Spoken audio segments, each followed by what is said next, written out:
Hey guys, welcome to another episode here at Two Awesome Men minus one awesome man. Before I get started, I want to say that if you're interested, we do have a podcast called the Awesome Padron Podcast where we discuss movie news and movie trailers and a whole bunch of different things that are related to movies. You can find us on YouTube, iTunes, Spotify, and Google Play.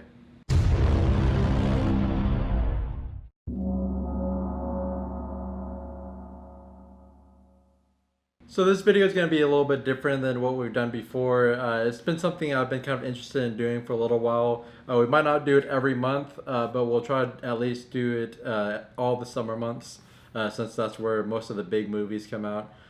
So this is going to be my first time. This is going to be me ranking all the movies that I personally saw in the month of May. There were a few movies that I didn't get a chance to see, like the Zac Efron Ted Bundy movie. I can't remember the exact title right now, but I wanted to watch that, and I'll probably eventually watch it sometime this summer. I just haven't gotten around to watching it this month. There actually surprisingly wasn't any movie that I saw in the month of May that I can say was an actually bad movie. There were some that I definitely liked more than others, but overall, I can say that there wasn't really a movie that I hated watching. To start the list, at number 7, I have Brightburn. Now, this movie was actually one of the movies I was most anticipating watching. I mean, I didn't really have that high expectations for it, but it was definitely the one I was most excited to see. And when I saw it, I mean, like I said earlier, that none of the movies I saw in the month of May were bad movies. Just this movie, it did do a lot of the horror elements pretty well. It was enjoyable to see what Superman would be like if he grew up evil instead of bad.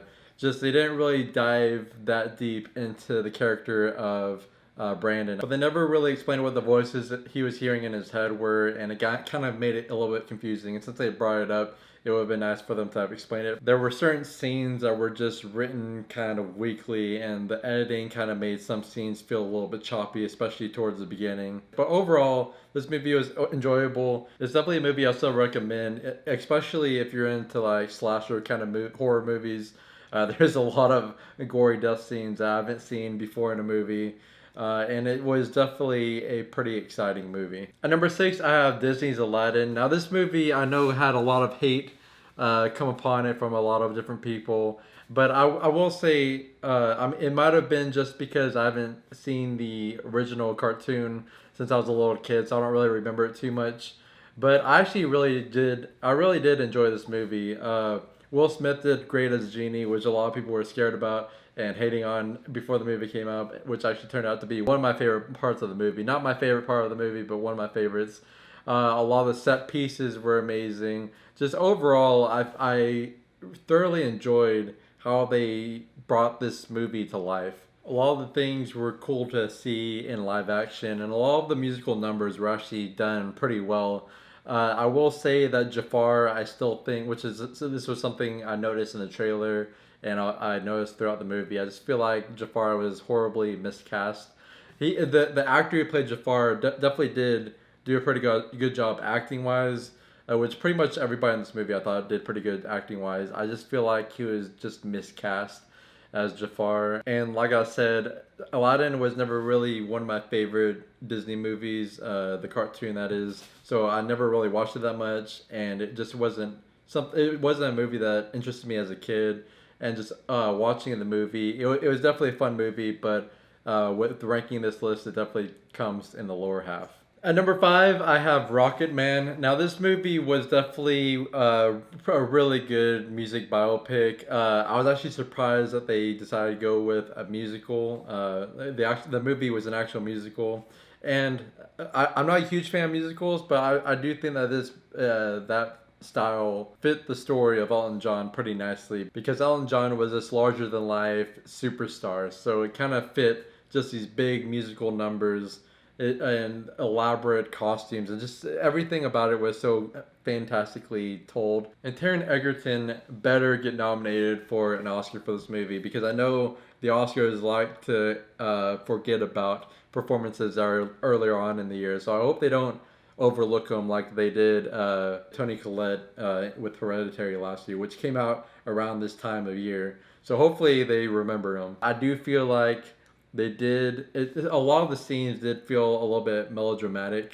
and especially with the writing, the bad people, the not the evil people, but the antagonists, I guess, in Elton John's life in this movie, they tried a little bit too hard to make them just plain evil, and it made those characters feel really wooden and just one dimensional kind of. And that's one of my biggest complaints about this movie. While I did enjoy it, a lot of the characters didn't feel like characters.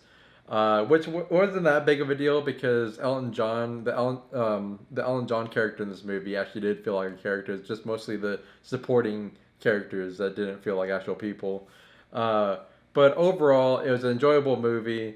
I did enjoy the way they used a lot of the Elton John songs in these various moments in his life. And overall, it was a really well made music biopic, and it was definitely a lot better than a music biopic that came out pretty recently.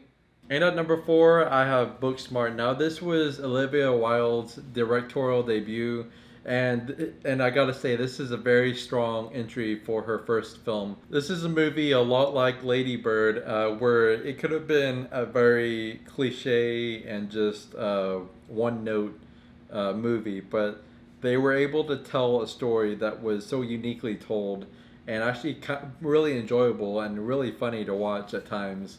And I will say at the beginning, for like the first like 20 minutes, I honestly didn't really like this movie that much.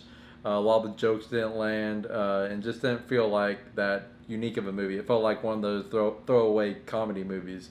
But as the movie went on and as the plot moved forward, it definitely got really funny. And I could tell how this movie could become an Oscar nominated movie. The two leads in this movie do really fantastic with acting. The characters, all the characters are so likable. Even some of the characters you didn't like at the beginning eventually become likable throughout the movie. And you end up caring pretty much for all the characters of this movie by the time the movie ends. And you get so invested with so many of the characters' lives that it gets so intriguing to watch.